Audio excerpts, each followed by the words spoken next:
राहुल गांधी की ओर से वीर सावरकर पर की गई टिप्पणी कांग्रेस पार्टी के लिए दोस्तों अब गले की वो फांस बन चुकी है जिसे न तो कांग्रेस पार्टी के लिए निगलते बन रहा है और ना ही बाहर निकालते। दरअसल राहुल गांधी के वकील ने पुणे की कोर्ट में दायर उस याचिका का विरोध किया है जिसमें यह मांग की गई थी कि राहुल गांधी को मामले की सुनवाई के दौरान व्यक्तिगत रूप से कोर्ट में पेश होने की जरूरत है। दरअसल मामला राहुल गांधी की तरफ से एक भाषण के दौरान वीर सावरकर पर की गई कथित आपत्तिजनक टिप्पणी से जुड़ा हुआ है। यह याचिका वीर सावरकर के पोते सत्यकी सावरकर ने दायर की थी जिसमें उन्होंने ये मांग की थी कोर्ट से कि राहुल गांधी को कोर्ट में व्यक्तिगत रूप से पेश होने का आदेश जो है कोर्ट की तरफ से जारी किया जाए और यह भी स्पष्ट किया जाए कि पहले जो याचिका दायर की गई थी जिसमें उनकी जान को खतरा बताया गया था वो क्या वाकई में राहुल गांधी की सहमति से दायर की गई थी या फिर उनकी बिना सहमति के ही उनके वकील ने दाखिल कर दी। अमूमन ऐसा होता नहीं है कि अपने किसी भी मुवक्किल से बिना डिस्कशन के किसी भी याचिका को दायर किया जाए, क्योंकि पिछले गांधी के वकील ने याचिका को वापस लेते हुए दोस्तों ये कहा था कि ये उनके मुवक्किल की सहमति के बिना दायर की गई थी।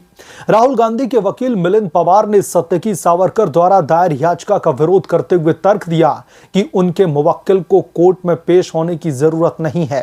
उन्होंने कहा कि इस अपील का कोई भी कानूनी आधार नहीं है और न ही शिकायतकर्ता ने कोर्ट में राहुल गांधी की उपस्थिति की मांग को सही ठहराने के लिए किसी भी ठोस कारण का हवाला दिया है। इतना ही नहीं, मिलिंद पवार ने कोर्ट में यह भी दलील देते हुए कहा कि यह आवेदन एक तरफा है और इसका कोई भी आधार नहीं है। उन्होंने कोर्ट से अपील करते हुए कहा कि शिकायतकर्ता से पूछा जाए कि याचिका किस कानूनी धारा के तहत दायर की गई है। वकील ने कहा कि जिनका कोई ठोस कानूनी आधार न हो ऐसे में आवेदनों को तुरंत खारिज कर देना चाहिए।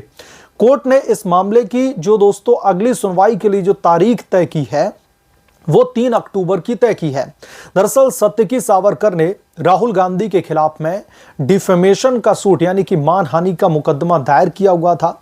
जिसमें उन्होंने आरोप लगाया था कि मार्च 2023 में लंदन में कांग्रेस नेता राहुल गांधी ने एक भाषण के दौरान दरअसल कुछ ऐसे आपत्तिजनक टिप्पणी की थी जिसमें उन्होंने दावा किया था कि वीडी सावरकर ने एक किताब में लिखा था कि उन्होंने और उनके 5 से 6 दोस्तों ने एक बार एक मुस्लिम व्यक्ति की पिटाई की थी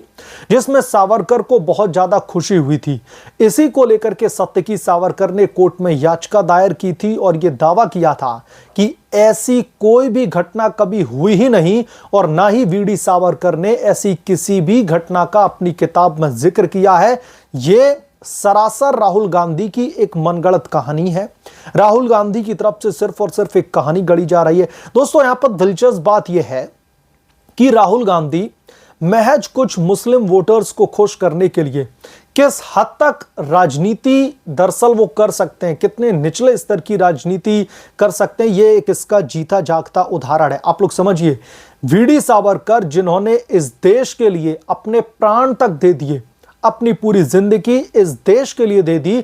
उस शख्स को लेकर के राहुल गांधी एक झूठा क्लेम करते हैं और ये कहते हैं कि वीडी सावरकर ने खुद अपनी एक किताब में इस बात का जिक्र किया है कि उन्होंने और उनके साथ साथ 5 से 6 दोस्तों ने एक मुस्लिम जो है व्यक्ति की पिटाई की थी और उसकी पिटाई करने से उन्हें बहुत जो है खुशी हुई थी। सिर्फ और सिर्फ मुस्लिम वोट बैंक की, मुस्लिम तुष्टीकरण की राजनीति करते हुए राहुल गांधी दिखाई दिए, जबकि इस तरीके की किसी भी घटना का जिक्र नहीं है जो राहुल गांधी कह रहे हैं, जो राहुल गांधी दावा कर रहे हैं। तो राहुल गांधी की हवाई बातें पूरी की पूरी कांग्रेस पार्टी को एक नए कानूनी पचड़े में दरअसल फंसा करके रख देती है और राहुल गांधी के खिलाफ में इसीलिए वीर सावरकर के पोते सत्यकी सावरकर की तरफ से डिफेमेशन का सूट यानी कि मानहानि का मुकदमा दायर किया गया था और इस मुकदमे के तहत राहुल गांधी के खिलाफ में कड़ी से कड़ी कार्रवाई करने की मांग की थी। अब दोस्तों ये मसला यहीं तक नहीं रुकता है। पहले राहुल गांधी के खिलाफ में मानहानि का मुकदमा होता है और राहुल गांधी के जो पूर्व वकील थे वो दरअसल एक कोर्ट में पिटीशन दाखिल कर देते हैं कि राहुल गांधी को लेकर के बहुत सारी ऐसी चीजें हो रही हैं जिससे उनकी जान को खतरा है। आप लोग समझिए, गांधी परिवार के इकलौते चिराग, गांधी परिवार के इतने बड़े नेता, इतनी बड़ी शख्सियत, इनकी जान को खतरा है। इस तरीके की पिटीशंस दाखिल कर दी गई। जब इसे लेकर के राजनीति शुरू हुई, राहुल गांधी को और कांग्रेस पार्टी को चौतरफा घेरा जाने लगा, तो फिर कांग्रेस पार्टी को लगा कि अरे ये तो बहुत बड़ा ब्लंडर हो गया। तो फिर ऐसे में कांग्रेस पार्टी की तरफ से, राहुल गांधी की तरफ से अपने वकील को बुला करके जरूर बहुत कुछ उसे खरी खोटी सुनाई गई होगी। उसके बाद में वकील साहब जो यू टर्न लेते हैं दोस्तों, ये वाकई में बहुत ही ज्यादा दिलचस्प था। अचानक से राहुल गांधी के वकील ये यू टर्न लेते हैं कि दरअसल उनकी जान को खतरा होने वाली याचिका राहुल गांधी से या फिर गांधी परिवार के किसी भी सदस्य से डिस्कशन किए बिना ही उसको मैंने दायर कर दिया था और अब उस याचिका को मैं वापस ले रहा हूं। आप लोग समझिए कि एक छोटे से छोटे शख्सियत का वकील भी उससे बिना कुछ पूछे एक कदम तक नहीं रखता, क्योंकि पैसा तो आपको क्लाइंट से ही लेना है। तो ऐसे में राहुल गांधी से बिना पूछे इतनी बड़ी पिटीशन डाल दी गई। ये दरअसल इस देश की जनता को हजम नहीं हुआ कि राहुल गांधी की जान को खतरा था, उनके वकील ने पिटीशन दायर कर दी और अब इस पिटीशन को वापस क्यों लेना पड़ रहा है। अब जान का किससे खतरा था?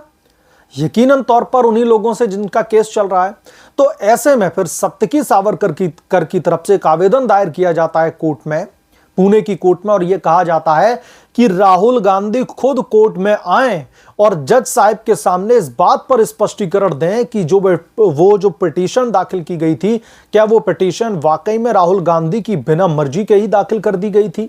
या फिर राहुल गांधी की सांठगांठ, राहुल गांधी के सुझाव के बाद ही उनके वकील ने ये वहां पर दाखिल की थी। ज्यादा चांसेस है, ज्यादा क्या, मैं तो ये कहूंगा कि 99.9% चांसेस हैं कि कोई भी वकील बिना अपने मुवक्किल से डिस्कशन किए बगैर न तो कोई पिटीशन दाखिल कर सकता है, न कोई पिटीशन वापस ले सकता है। तो यकीनन तौर पर राहुल गांधी से डिस्कशन के बाद ही उसको दाखिल किया गया था, लेकिन राजनीति में जब चारों तरफ थू-थू हुई तो फिर उस पिटीशन को वापस ले लिया गया। अब जो मौजूदा वकील है राहुल गांधी के, मिलिंद पवार, उनकी तरफ से यह कहा जा रहा है कि ऐसा कोई ठोस सबूत नहीं दिया जा रहा है सत्तकी सावरकर की तरफ से जिसके बेसिस पर राहुल गांधी को कोर्ट में पेश होना चाहिए। तो सत्तकी सावरकर की जो पिटीशन है उसके खिलाफ में मिलिंद पवार ने अपनी बात रखते हुए कोर्ट में यह कहा, जज साहब से यह कहा कि उनकी इस याचिका को, उनकी इस पिटीशन को तुरंत सिरे से खारिज कर देना चाहिए, क्योंकि इसमें ऐसा कोई ठोस सबूत नहीं जान पड़ रहा है जिसके बेसिस पर राहुल गांधी को दरअसल यहां पर पेश होना पड़े और इस बात को लेकर के स्पष्टीकरण जो है देना पड़े। तो अब राहुल गांधी के जो वकील हैं मिलिंद पवार, उनकी जो पिटीशंस थी, जो याचिका थी, जो उनकी दलील थी, उसको सुन लिया गया है कोर्ट की तरफ से। और अब अगली जो तारीख दरअसल तय की गई है कोर्ट की तरफ से, वो तय की गई है 3 अक्टूबर। 3 अक्टूबर को यह फैसला लिया जाएगा कि क्या राहुल गांधी को वाकई में पुणे की कोर्ट में पेश होने के बाद में या फिर पेश होकर के इस मामले पर स्पष्टीकरण देने की जरूरत है, या फिर कोर्ट इस बाबत कोई दूसरा एक रास्ता निकाल करके लेकर के आता है, कुछ और बात पर सहमति बनती है। जैसे ही कोर्ट की तरफ से कोई बड़ा अपडेट निकल करके आएगा, जैसे ही कोई बड़ी खबर निकल करके सामने आएगी, मैं तुरंत आपके बीच में लेकर के हाजिर हो जाऊंगा। लेकिन उससे पहले आपसे निवेदन है कि प्लीज चैनल को सब्सक्राइब कर लें और साइड बने बेल आइकन को जरूर प्रेस कर लें, ताकि जैसे ही मैं कोई नया अपडेट लेकर के आऊं तो इसकी जानकारी सबसे पहले आपको मिले।